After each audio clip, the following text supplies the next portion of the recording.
the best response you can have to a payoff in a thriller is someone goes, "Oh, right, I forgot. Of course, I should have thought that."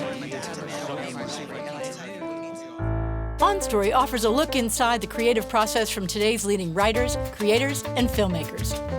All of our content is recorded live at Austin Film Festival and at our year-round events. To view previous episodes, visit onstory.tv. On Story is brought to you in part by the Alice Kleberg Reynolds Foundation, a Texas family providing innovative funding since 1979.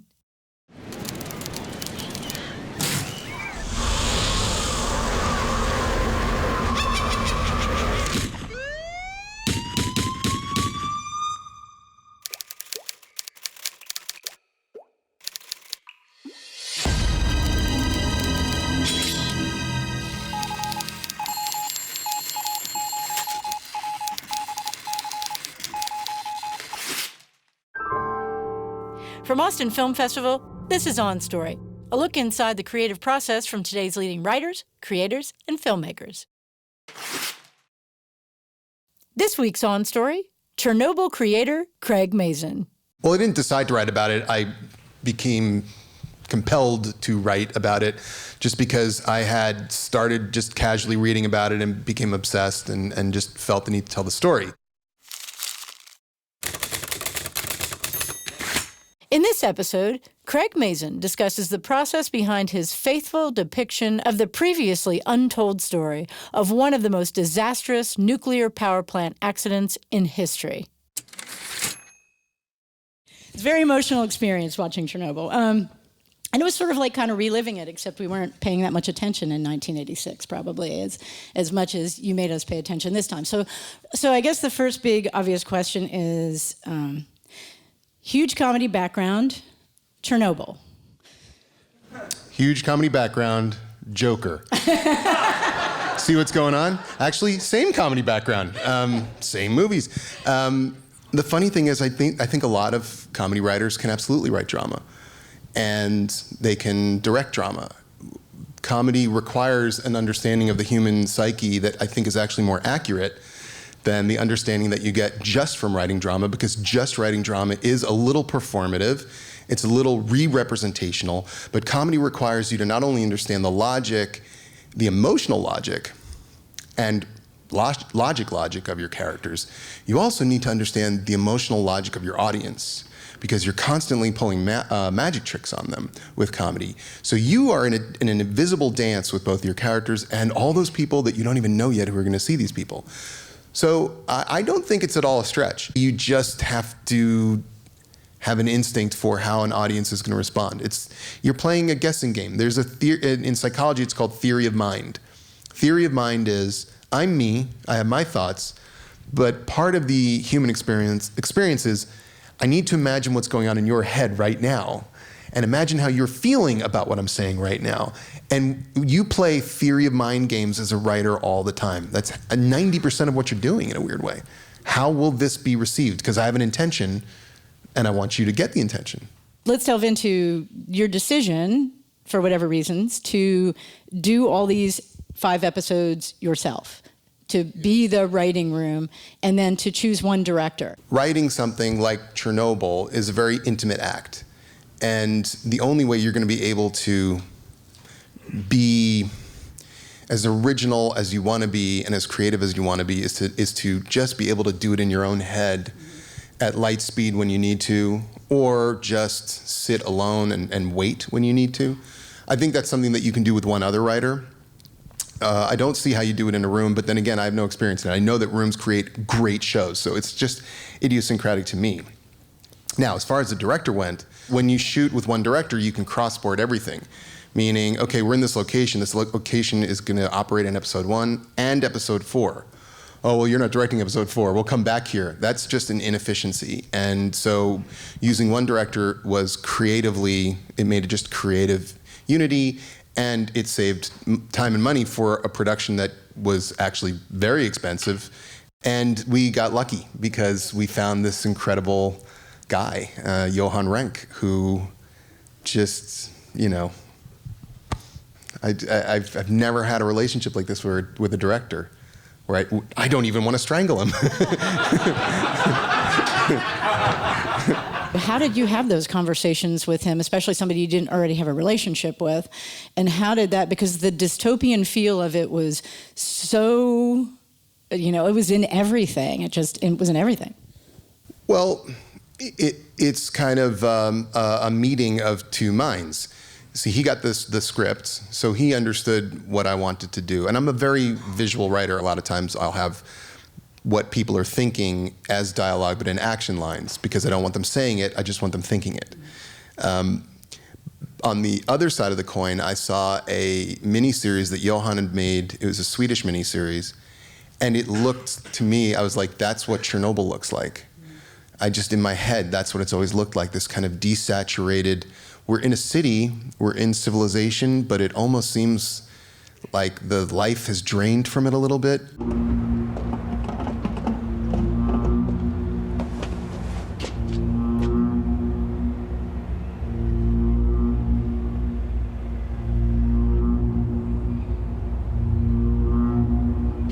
People are grim and yet heroic. Everybody is restrained. Nobody goes, oh, we don't do that. And I was like, he just has it in his bones. And then there were these things he would do that were so weird. And I thought, yes, I love weirdness. So what moments did he bring to Chernobyl like that weren't necessarily on the page, but that were? Oh my gosh, so many. The scene where everyone's gathered on the bridge in episode 1, and they're looking out at the burning power plant, and there's ash coming down on them. The dialogue is as on page, and the descriptions of everybody, but essentially they're there, and they're looking at this thing. And when Johan cut it together, he's just looking at the people on the bridge, and they're talking, and we can't see what they're looking at. And I'm like, the f*** is this? Did he forget? Because we shot it. And they're just talking about this thing that we can't see. And then we finally get to that line where the woman says, Oh, it is beautiful. and then he goes behind them in this wide shot, and you go, oh. And that is the kind of thing that he would do. Like, he was smart that way about those things all the time. I'll tell you, to me, the greatest talent he has is, and I think this is what great directing comes down to, I really do, is he always understood where the camera should be. And he didn't necessarily pick the usual angles and the usual sizes. He just understood how it would make us feel. And the truth is, I'm not really good at that. I know how to do that with words. Man, does he know how to do it with a camera. And so the two of us together just had the best time. We had some wonderful material, first-person accounts that we were able to read. Voices of Chernobyl is a wonderful book. You got a great sense of a certain kind of feeling from that. But then talking to people who were there. I interviewed people who grew up at the time, asked about all sorts of questions. I had one woman who's who grew up in Soviet Ukraine. I had her read everything and give me notes to fix cultural mistakes. In the very beginning, Legasov puts food out for his cats, and I had, puts cat food in bowls. She was like, we didn't have cat food. They ate what we didn't eat. Wonderful. And then shooting with a full crew of Lithuanians, believe me, if we got something wrong, they would let us know every time. Research, part of being efficient is knowing your research. I think you can drag things out when you're kind of like bumbling through it, but when you know it, not only do you know as much as you need to know, you also know what people need to know, which isn't the same. But you probably could have gone 10 hours with this material, right? You know what? Yes, but no, because I'm not a documentarian. I didn't want to Ken Burns people. I mean, I love Ken Burns documentaries, but I'm an entertainer. That's another reason why I think that sometimes when comedians or comic writers go to drama, they have a good track record. That leap is a good track record because they appreciate the audience. In comedy, the thought of boring someone or even just kind of being neutral for a while is a disaster. I have a phobia of people wanting to turn the TV off, wanting to look away. So in fact, the series was supposed to be 6 episodes. And I during the kind of structuring of episode 2 and 3, I realized, you know what? The events that are going on right now are kind of there's a nuclear power plant on fire. I don't want to take breaths. I want this to feel breathless. So I'm compressing these 2 episodes into one. And I said to HBO, can I do that? And they're like, yeah, of course. And then later, because I'd come out of movies, I didn't know, they pay you by the episode. So You really had a structure to how you were focusing on each hour roughly, and you could feel it. I felt like the pacing was pretty evident. Well, I had certain instincts. I felt very strongly from the beginning, before I even organized anything. I remember, it's funny, and I was in this very room, I think a couple of years ago with Scott Frank when he was here for Godless. And so he was one of the first people I told about this. And at that point, it was just, I have stories to tell you that I've been reading about something you think you know that you don't know. And I said, I think the way I want to do it, if I do it, is to just start with the thing blowing up. Because everybody knows it blows up. Mm-hmm. That's the one thing people know about Chernobyl. And just didn't want to do that typical hour of TV where it's like waking up and how you doing? Not, beautiful day, you know? Just couldn't do it. So Carolyn Strauss and Jane Featherstone were the other 2 executive producers, and they both have an enormous breadth of experience in television. And Carolyn said, okay, do that, but first, since I told her about Legasov and how she says, have him kill himself right away. Have him do that also. She said, because people are going to go on Wikipedia, they're going to know what happened to him. Let's do it. And I'm like, oh yeah, let's do that.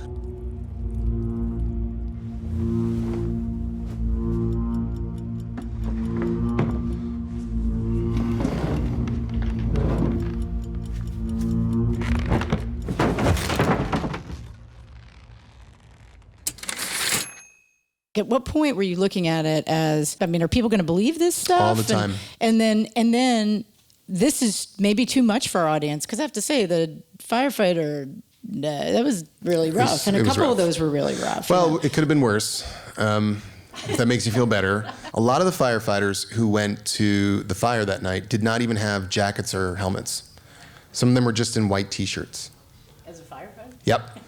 Yeah. Even for regular fires, that's not a good idea. HBO had one note, really one like big note, and it was regarding our cut for episode 3, because Johan had there's a shot of poor Adam Negatis in that terrible makeup at the end of his life, and Johan kind of was on his face and just sort of moved down the body, and I was like, oh my God, this is amazing. And then we sent it in, and they were like,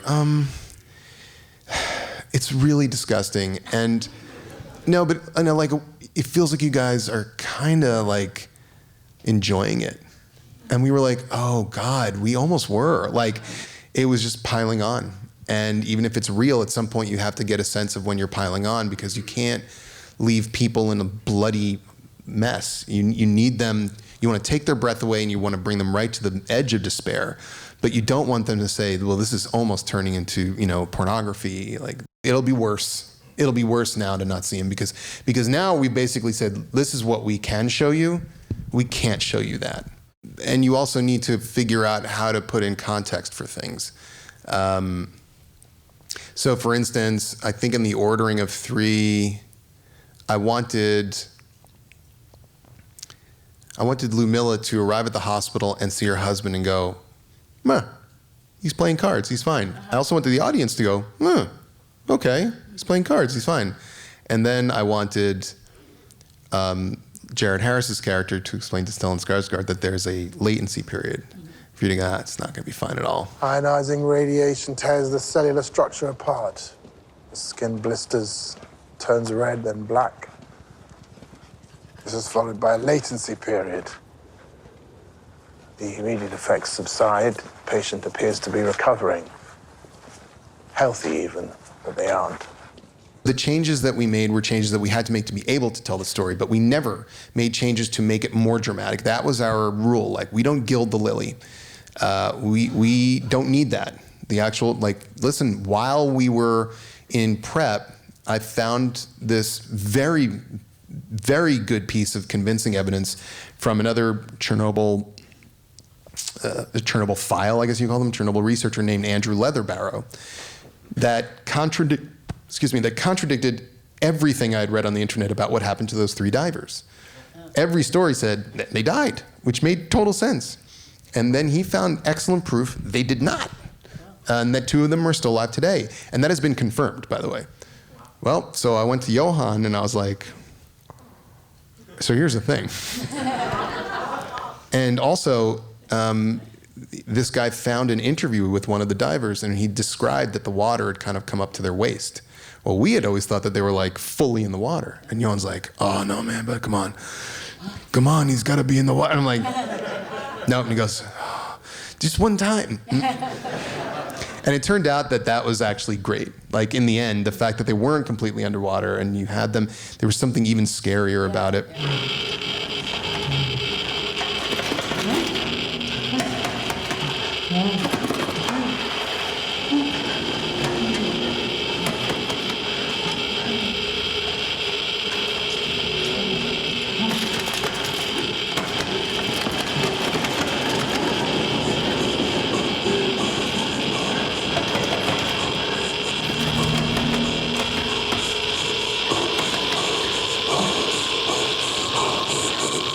Actually, it wasn't the events that I worried about people not believing. It was the decisions people made that were so inexplicable. There were times where people did something and I thought, I don't even know if I can put that in here because I can't justify it at all.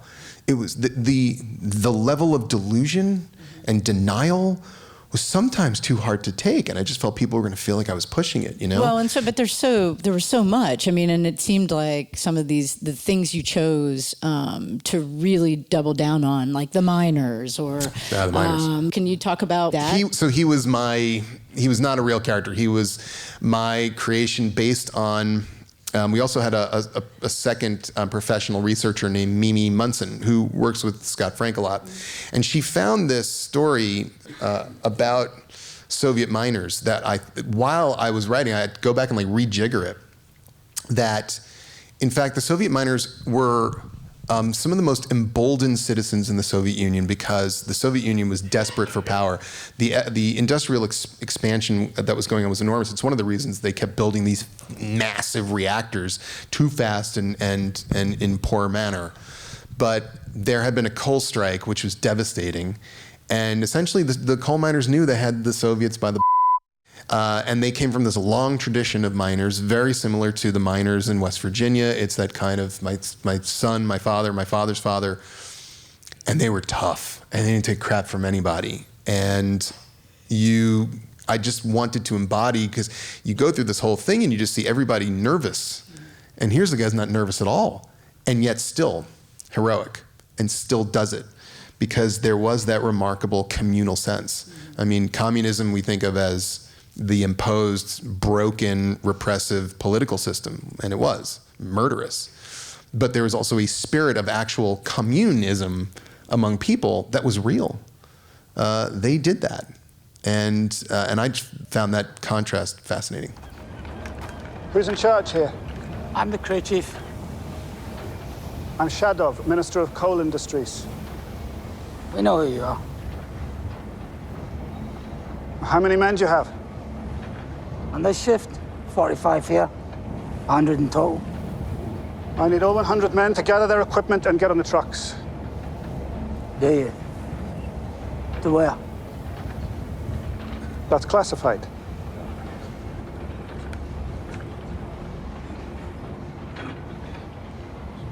Come on, then. Start shooting. You haven't got enough bullets for all of us. Kill as many as you can. Whoever's left, they'll beat the living out of each of you. You can't talk to us like that. Shut the up. This is Tula. This is our mine. We don't leave unless we know why. So I want to talk to you a little bit about tone, which to me is something that could have been really easy to go off the rails on here. And I felt like you had such a distinct tone, and yet I can't really place the tone. I never thought about tone. I'm going to be honest with you. I never thought about it. I think sometimes it's something that when people say there's a problem with the tone of your script, I think really they're saying there's a problem with the characters in your script. It's character. The characters are different. If I believe the character and I believe the situation, therefore I have the math required to create a believable situation with that character. meaning how does that character respond? How do they react? What do they do? Now I have a scene. So the tone is true to the characters. And for me, I had, for instance, I knew that Sherbina, Stellan Skarsgård's character, he wasn't ever gonna throw Legasov out of a plane, but he certainly didn't like the guy, and he didn't believe him. And so he wanted to get this over with. And when he starts to realize that things are bad, and naturally just wants to find the easy answer to solve it. That's it, just fix this. It's exploded, shove stuff in it, and let's go home. And Legasov tells him, you're gonna be dead in 5 years. And that just takes the bottom out of him. There are 50,000 people in this city. Professor Ilyin, who's also on the commission, says the radiation isn't high enough to evacuate. Ilyin isn't a physicist. Well, he's a medical doctor. If he says it's safe, it's safe. Not if they stay here. We're staying here. Yes, we are. And we'll be dead in 5 years. From that moment forward, what a waste of a life. It all becomes clear to him. The whole charade of being a Soviet politician becomes clear. And that is now how you start to do things. And from that, you get a friendship between these two guys because they're in a foxhole that nobody else has ever been in before. It's this very special foxhole. So they can have their little moments, you know, like brothers that are kind of goofy because they feel motivated and real. The one tone police thing that I was really careful about was I wanted no hint, zero hint of romance between Legasov and Khomyuk. Because you can just feel bad television going there, you know? Like, one, you know, they're just like solving a problem and their faces get closer and that, I mean, like, I was like, we're in that scene where he comes into the bar and she's doing stuff and I'm like, I already feel like it's gonna happen. Nothing can happen, like, don't even get closer than that. Do you know what I mean? Like, I don't want anyone to think that in any way, shape, or form. These people are dealing with a nuclear disaster. They're dead below the waist for the next few months, okay? They are not interested. That whole design, which to me was just the last nail in the coffin of my just obsession with the show. It was just magnificent. I mean, it was, instead of leading, it was just married to the moments. How did you go about that? And then what was that like in the editing process? Was it you and Johan? Was it like, how did you all go do that? We were lucky in the sense that, it doesn't always work this way, that Johan and I are both obsessed about sound. I, in particular, I will readily admit I'm an emotional nightmare because I am so obsessive about the sounds. The sound of the little hand dynamo lights, I found that I was like, nope, it's gotta be this. And they're like, we looked for it. It's like, I found it. I found it. And it's like, and then I'm like, literally, it has got to go zzz, zzz, zzz, zzz.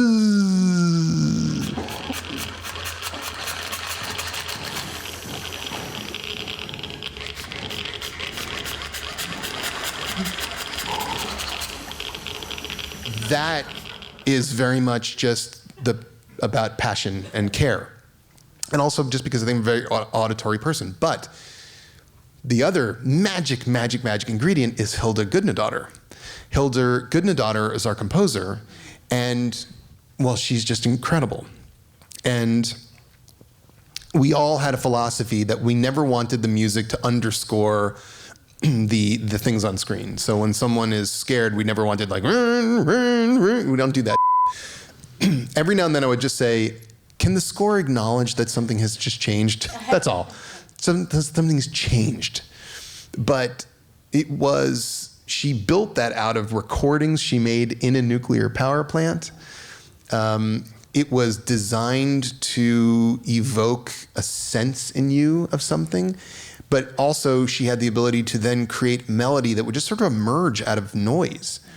So I think of the evacuation scene where we're just so used to these kind of just burbling noises of dread underneath thing, and then suddenly this beautiful melody comes out of it, which is her voice.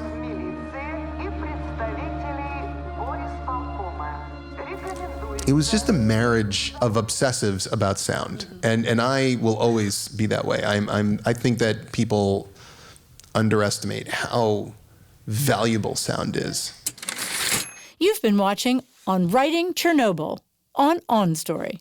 OnStory is part of a growing number of programs in Austin Film Festival's OnStory project, including the OnStory PBS series, now streaming online, the OnStory radio program, the OnStory podcast, and the OnStory book series, available where books are sold. To find out more about OnStory and Austin Film Festival, visit onstory.tv or austinfilmfestival.com.